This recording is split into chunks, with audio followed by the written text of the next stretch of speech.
Welcome to the Comics Coffee Metal Podcast, Episode 9.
Hey everyone, welcome to this week's episode. It's a solo episode, so normally I talk about something new I'm enjoying and something old I'm kind of revisiting.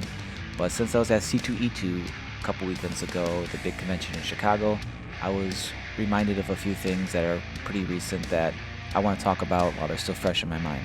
I will say, these are comics by friends of mine, but I have very talented friends, so there's no bias.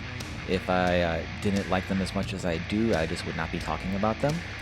The purpose of this podcast is to talk about things I'm really digging and enjoying that I hope other people will too. So, just putting that out there. I may know these fellows, but they are definitely talented and you definitely should be checking out their stuff.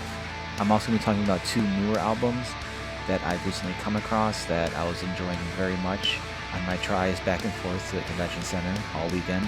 And in terms of metal, these are two probably almost as different as you can kind of get in terms of metal. Not super extreme either way, but definitely two things that I would not hesitate to call metal, but definitely have a very small shared listener base. Alright, I ramble on enough in this episode, so let's get straight to it.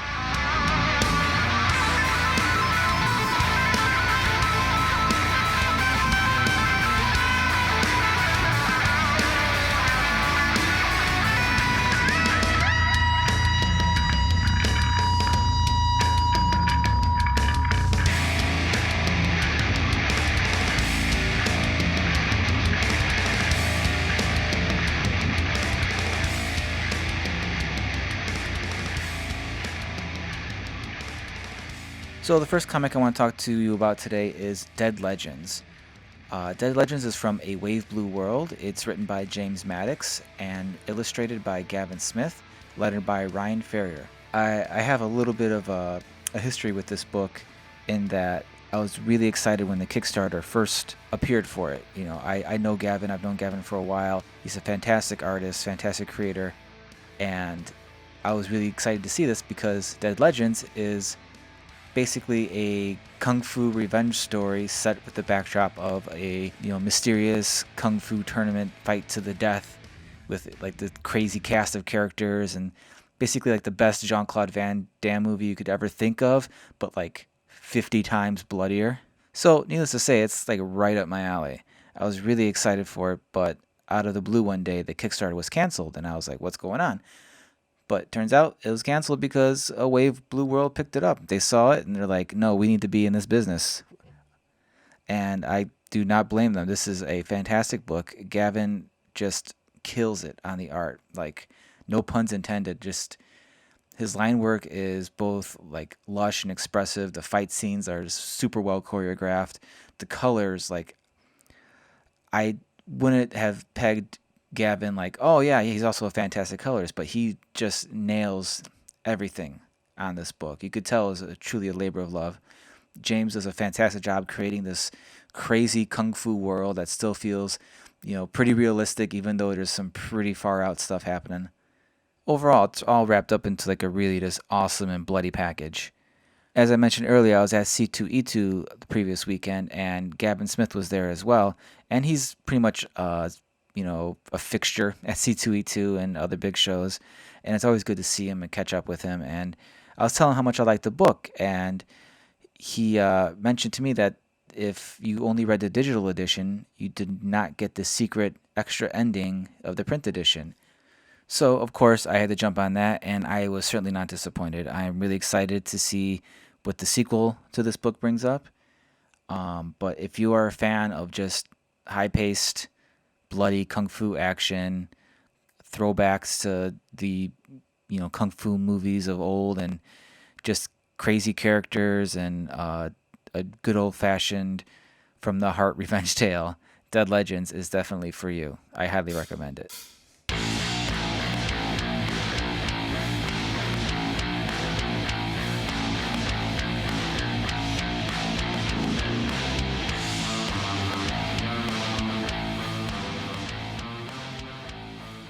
The next comic I want to talk about is another newer comic. It's from IDW. It's called Mountainhead. It's from writer John Leese, artist Ryan Lee, colorist Doug Garbark, and letterer Sean Lee. Mountainhead is a bit difficult to describe. It's got a lot of really great little mashups of genres. It's got like a tense, dread-filled aura about it that is only exacerbated by Ryan Lee's spectacular artwork. Ryan does a really great job of having a very big and expressive cartoony style, but it's also very gritty and dark, and he can throw down the nasty with the best of them easily. And Ryan's lines are only even amplified by Doug Garbark's almost too perfect color. I've been a fan of both of their works for a long time, and them combining is just one of those things where it's like, wow. Describing Mountainhead without spoiling it is kind of difficult, but we follow this young man named Abraham Stubbs, who's essentially on the run with his father, being pursued by supposedly sinister government forces. You're never really clear if it's his father's kind of whacked out or if it's something that's actually happening, but they make their way through America. They're living like little nomads, and they survive by burgling houses. Eventually, they get caught, and it's revealed that Abraham and Noah's relationship isn't what Abraham thought it was. Despite this being the only life he's known, he's thrust into a new world, a new existence, a new life in this Canadian resort town of Brerac. I think I said that right. But from there, things just get even more tense and more creepy because we're never really sure if this is where Abraham's supposed to be. And if he's not, how can he survive this? It's really just a fantastic book. There's 3 issues out right now of 5, and it's just building and building and building. I cannot recommend this book enough. Mountainhead from IDW.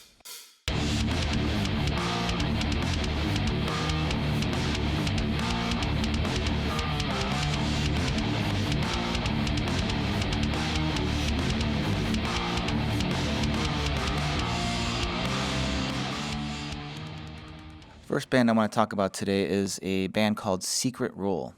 They're an Italian band. They were formed in 2014, and they're very much a symphonic metal band. I was really into symphonic metal probably 3, 4 years ago, probably even before that, yeah, probably around 6 or 7 years ago. I really started getting into it, and I still really enjoy the genre a lot. There's a lot of kind of like derivative works, so to speak. If you have like the front runners like Nightwish and Within Temptation, with the kind of female fronted symphonic metal, and from there you kind of have derivatives, but you also have some good offshoots. Like you have Nightwish, very much straightforward symphonic metal. Then you have someone like Amaranth, which really embraces more of the electronic aspects of music and kind of integrates a lot more of the guttural vocals than Nightwish ever does. And then you contrast that with a band like Within Temptation, who's very much more, not necessarily operatic, but more soaring, more ballady, more something like that. Where Secret Rule comes in is they definitely are reminiscent of those bands. I definitely see the Nightwish and the Amaranth influence definitely in there, but they are much more aggressive. They have a bit more of the guttural vocals. The riffs are very, very much more aggressive. Even the guitar tone is more akin to something you'd find like on a thrash album than you would a symphonic metal album. They remind me a lot of After Forever, which was current Nightwish frontwoman's Floor Jansen's band before she joined Nightwish. And that was a really great couple albums they had there. And this is definitely something that ticked a lot of boxes for me. It's, a lot of great melodies, a lot of great riffs. They're not really pushing any boundaries with this genre, but I wouldn't really expect every album, every band to be pushing boundaries.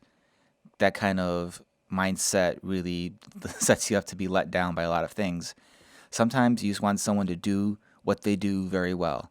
In Secret Rule, they do this very well. Their new album is Against, and so far my favorite track off that is Endless Promises. Let's have a listen.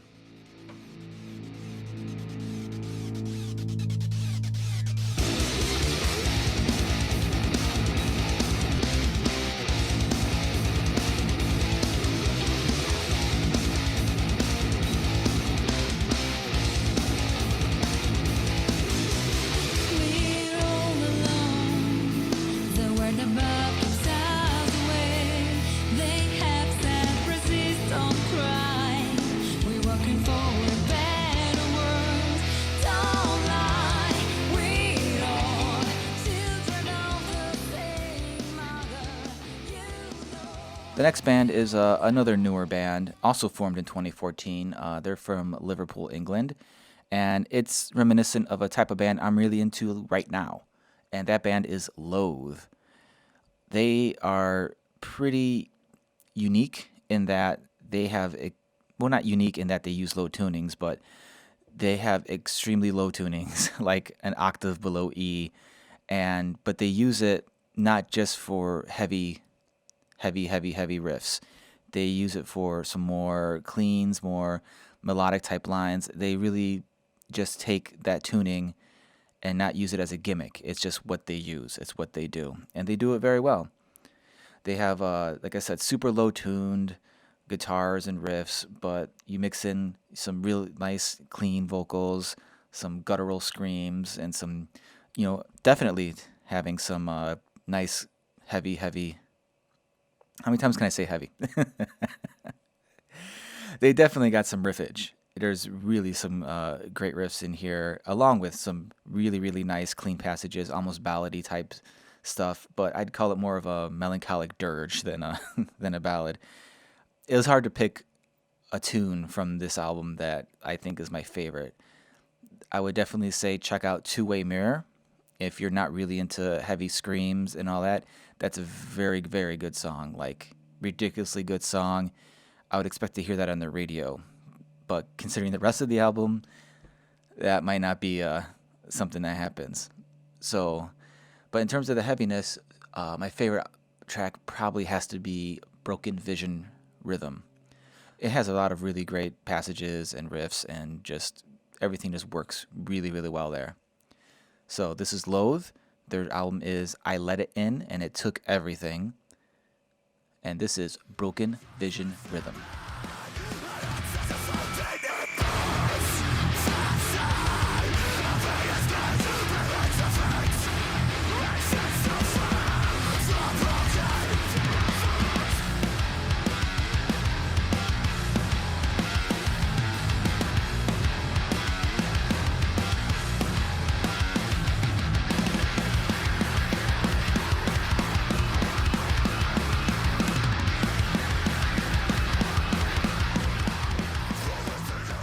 So just recently, I was tabling at the biggest convention I do every year, and that's C2E2 in Chicago. It's a great convention. I love it. It's it's the only big convention I do, so I do have a bit of a skewed data point here with how much I do enjoy it and how fondly I think of it. Wasn't incredibly fond of it being at the end of February. I know that definitely affected a lot of people's decisions to come. A lot of my friends decided not to come out of town because who the hell wants to come to Chicago at the end of February? And while the weather wasn't super terrible, the weather on Friday definitely proved a lot of people right. I was a little concerned going in, wondering what the attendance was going to be like because it seems like every year C2E2 just gets a little bit bigger and bigger and bigger. Especially with last year, I think they sold out most of the days well in advance. Friday definitely seemed like a pretty busy Friday in the morning, but it kind of tapered off really hard in the middle and picked up at the end. Saturday was just, it seemed like the minute the doors opened, Artist Alley was just flooded with people. And it just was a constant stream the entire day. Sunday was a little more chill, a little more ebb and flow with everything. Ultimately, I did fine for the weekend. It wasn't my best C2E2. There wasn't a lot of commissions or anything like that going around. And while there's certainly some outliers, that kind of seems to be the theme of the weekend. Not a ton of commission work going around, not a ton of original art being bought. I could factor that into just maybe lower attendance. I don't know if that's true or not. I read somewhere that Saturday actually was 5,000 people above the previous Saturday.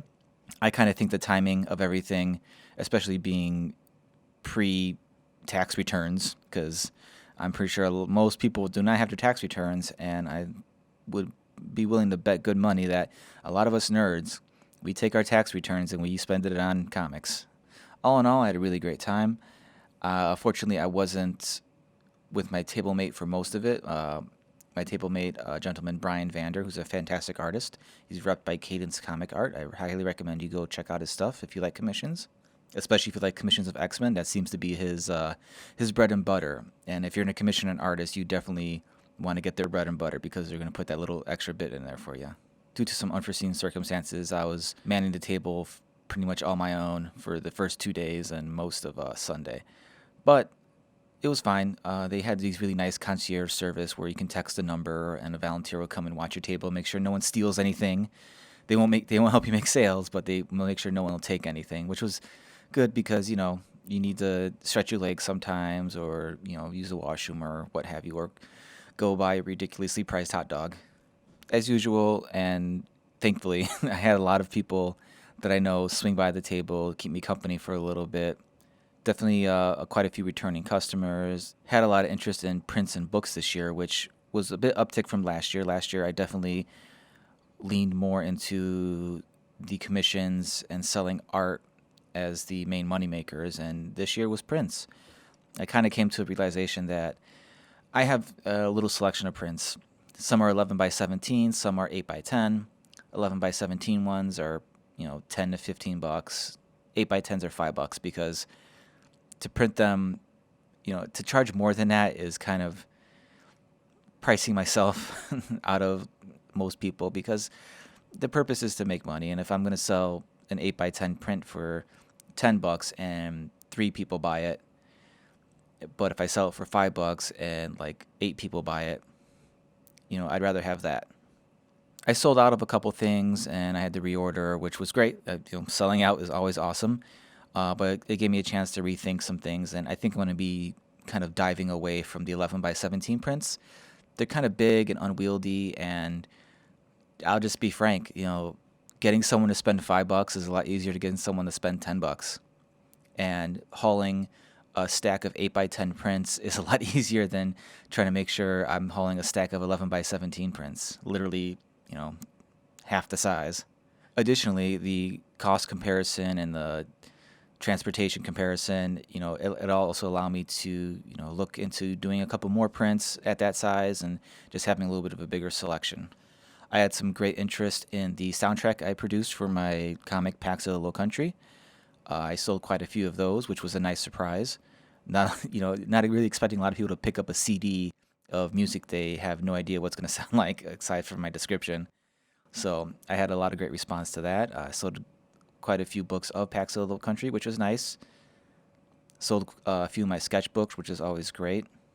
Well, I shouldn't say sketchbooks, my art books, because they're not really sketches, it's finished pieces, but you get what I'm saying. Sold quite a few pieces that were in my portfolio for a while, so that's nice. I'm in desperate need of restocking my portfolio of original art because it's been getting picked through slowly for the past year or so, and I kind of don't like having empty spots in there. I think it sends the wrong message to people, either that I'm not doing stuff or Well, maybe it tells people like, hey, people are buying this guy's work, but having empty spots means it's a spot of a piece of artwork that someone might not buy. Someone might, yeah, you get what I'm saying. On the more personal side of things, it was really great getting to see a lot of my friends who were in town. I got to spend time with former guest and my buddy Joe Mulvey. I got to take him to Lou Malnati's in Chicago, show him what the actual best deep dish pizza in Chicago is. I won't say that Joe's a convert to deep dish pizza, but it definitely seems like he enjoyed it. So, Mr. New York. But next year, I think we're going to take a break from pizza and we're going to go do something else because Chicago has a lot of great food, not just pizza. Got a chance to see former guest Kelly Williams, Tyrell Cannon, Patrick Browers from Challengers, and Dal from Challengers stop by for a quick second. Also got to see previous guest Brian Lovell that we just had on, and you see a theme here? All my con friends are on my show. Also got to see a lot of people that I've met from the 11 O'Clock Comics forums back in the day, which is now on Facebook. And if you don't listen to the 11 O'Clock Comics podcast, I am utterly shocked, and you should definitely, and you should join their community on Facebook. It's a very, very tight-knit community and very responsive, and there's no assholes allowed on there. Definitely a very open and very welcoming group, but we don't suffer fools. Well, we don't. It's not like I run it, but the hosts don't suffer fools. They don't suffer any type of harassment or bigotry or anything like that. So it's definitely a non-comics gate, comics gate zone. On Sunday, I had a chance to walk the floor a little bit with my family. I didn't really see a lot on the floor that really piqued my interest. I saw quite a few people with some kaiju toys throughout the weekend, and I definitely wanted to go check that out because, I'm sure my kids could definitely use a Gamera that I will keep in my office and they can play with sometimes. But I couldn't find this. I couldn't find the thing. The booth. I went to where everyone told me, and I could not find it. But that's all right. Got to walk around. My kids seem to really enjoy the atmosphere. Picked up a couple of things for them. I've been meaning to pick up a bunch of sketchbooks, or not sketchbooks, sketch covers, because there's always a booth there that sells them for like a flat $5. And I always mean to pick up quite a few to have throughout the year and all that, but I totally spaced on it when I was out there. But I don't know, it's fine. I'm sure I can find them online or something like that. I'm sure I talked to some people, and I met some people that I'm forgetting to mention here. So if you're listening to this and you're one of those persons, I'm totally sorry. It was a crazy, crazy weekend though.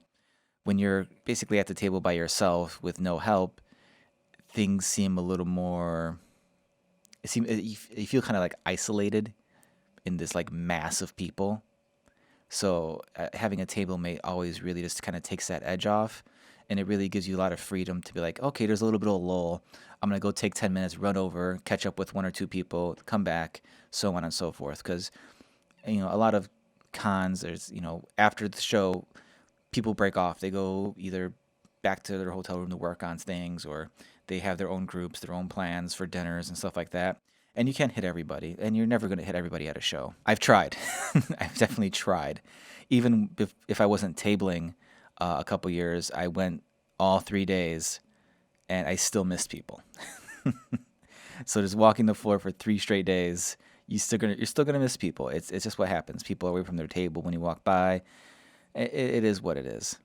And there's also the fact that you're gonna see people that you want to chat with or whatever walk by your table, but they're on their way to go do something from there too. You can't always just like pull people aside, or you kind of have to have that reminder in your head, like if someone's away from their table, it's definitely for a purpose. So either someone's just running to go to the washroom real quick and get back because they got to make their sales, they got to do all that. So if you're ever tabling at a show and you see someone and they just kind of like walk by and just kind of give you a little head nod or the eyebrow raise that we all kind of do to acknowledge each other, do your best to not be like, oh, when did you stop by? Because we're all just trying to make our money. That's not the main reason we're at the show, but making the money helps you keep going to the show. All in all, though, it sounded like a lot of people did okay. No one really lost their pants on the show. And next year, it's back at the end of March, where weather is a little more controlled. There's no real threats of snow or below freezing temperatures or like that. But then again, I don't know. I didn't see the numbers. I'm hearing different things. It definitely looked busy. It's just hard to really get a gauge when you're in Artist Alley as well, because there are so many people who come to these shows and they don't even step foot in Artist Alley. I heard a couple rumors that they are going to be stretching to a 4-day show in the next few years, which will be interesting. McCormick Place can definitely handle, expansion of this, and it'll be interesting to see what happens there if they're going to corner off Artist Alley into its own space, like they kind of do with New York. But I think with New York, it's kind of a necessity with the space, not so much planned design. But we'll see. So if you're ever looking for a convention to do and you're in the Midwest, like C2E2 is definitely the one you should be planning for. I know it's just, I look forward to it every year. And even though it's a giant stress-filled, anxiety-filled weekend, it's ultimately very fun, and I always feel better having done it. It's kind of like when I'm training for like a half marathon or something. You're nervous about what's going to happen when you're out there, but once you're done, you're exhausted, you're wiped out, you're sore, you're tired, you're probably feeling a little sick, but you're done and you're glad you did it. And then you go eat a lot of pizza and you sleep for a while and then you feel better. So that's kind of my C2E2 talk. I wasn't sure what I was going to say about it. I'm not really going to go over hard numbers. I did that last year, and I had some great feedback and I had some not so great feedback from people about doing that. And why I ultimately don't care about the not so great feedback, I'm just kind of tired, and I've been running my numbers all weekend and do my best to stay on top of that, because it's easy to kind of lose, like, oh, did I mark down that print I sold or did I not? But ultimately, I'm just like, okay, I did okay. I'm happy with how I did. I can restock some of my stuff. I didn't lose any money. Now I'll move on to the next thing. So in terms of conventions for the rest of the year, it's all just going to be smaller things for me. Uh, by the time this drops, I will have done or will be doing on March 15th. I will be doing a convention in Vernon Hills. It's the Cook Memorial Library Comic-Con, or Mini-Con, I believe they call it. It's a fun library show. Library shows are really fun. If you're looking to do, small conventions, a lot of libraries are doing these little mini shows. It's a few hours of a day. You get tons of kids and families and things like that. It's not huge money makers, because no one really goes to a library thinking, oh, I'm going to spend some money. But, if you have that expectation of going to have a good time, you're going to meet a lot of people. I've had a few contacts from some of these library shows that have led to, some pretty decent payouts financially. But also, most importantly, you just get to see a lot of kids and stuff geek out about comics, and that's always fun and energizing to see. Especially if you're a creator who has all ages work, like, kids go nuts. Truth be told, a lot of the fun I have there is if I'm just sketching away at the table and kids come up to me and they think I'm a wizard because, I'm drawing. And it's really fun to kind of talk them through it and, encourage them to do that. And sometimes, a couple of times I've had kids come up and say, oh, I drew a comic, and they show you the comic, and it's just, on notebook paper, and it just takes you back, and it's just awesome. It's just really fun. There's a ton of shows, tons of libraries that you can just go. So, I highly recommend, if you're wanting to even break into shows, if you're an artist or a writer and you don't really know what shows to break into or what's your first Comic-Con should be, go to a library show. Like, it's awesome. It's so low pressure, but you really get kind of the experience you would just manning your table and interacting with people and all that. After that, I'll be at Challengers on Free Comic Book Day in Chicago, their Bucktown location, so Challengers Red. I will be there for Free Comic Book Day from open till noon. So from 9 to noon, I'll be there doling out free sketches and convincing people to buy things from me when they just came for some free comics. I think I'm going to be there by myself for the first hour, and then Eric Jimenez will be there for the next 2 hours. He's a great artist as well. So we'll be doling out sketches for everybody. So if you're looking for word you're going to do Free Comic Book Day, check out Challengers in Bucktown, Chicago. I should note that I'm leaving at 12, but there will be artists at the Bucktown location all day, and a lot of great artists as well, from Beardo, Dan Doherty, to Zach Lerner, to Brian Mead, and Eric will be there a little bit after I'm there, and I'm sure I'm forgetting a couple people.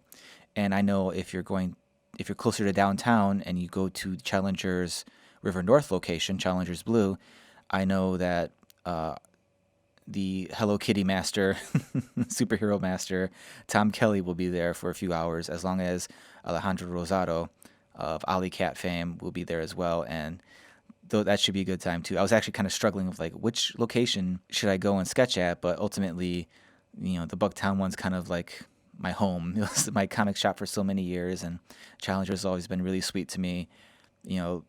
Asking me to come do things for them and all that, and I know it sounds kind of funny. They've been really nice to me. They asked me to do things for them, but it's providing me a platform to get my stuff out there, and it's really awesome. And anything I could do to support them, I definitely will. So yeah, Free Comic Book Day. That's May 2nd, 9 to 12. I'll be at Challenger sketching away. So if you want some free art for me, definitely come check it out. All right, that's it for this episode. Sorry if I'm a bit rambly about things. I was trying to make notes all weekend about things, and I just didn't. I always have such lofty plans for C2E2. Like, I'm going to film things, and I'm going to talk to people and interview people and do all these things, and then it just doesn't happen because it's ridiculous to try to do that and man the table and, exist as a human being all at once. I do have a question for you. If you're listening to this, do you like these solo episodes? I like doing them, so I'm going to keep doing them even if you don't like them. But is there something you'd like me to cover, things you'd like me to talk about? Do you have questions? Looking at my analytics, I don't have, I have a whopping 15 estimated listeners. So the 15 of you listening to this, please respond. If you have questions or just things you'd like me to cover, you have bands you want me to check out, I would love to do that because I always love checking out new bands and kind of giving my thoughts on that. Not comics, though. I'm so behind on all my comics, so I'm not going to ask anybody if they have comics they want me to talk about because the list to talk about is so long that I'm not going to get through it anytime soon. But yeah, if you have any suggestions or thing about, a direction I could take these solo episodes, I'd be happy to hear about it. I won't necessarily do it, but, I'm always eager to hear what people think and more than willing to institute any changes that I feel are appropriate. All right, finally done, all done.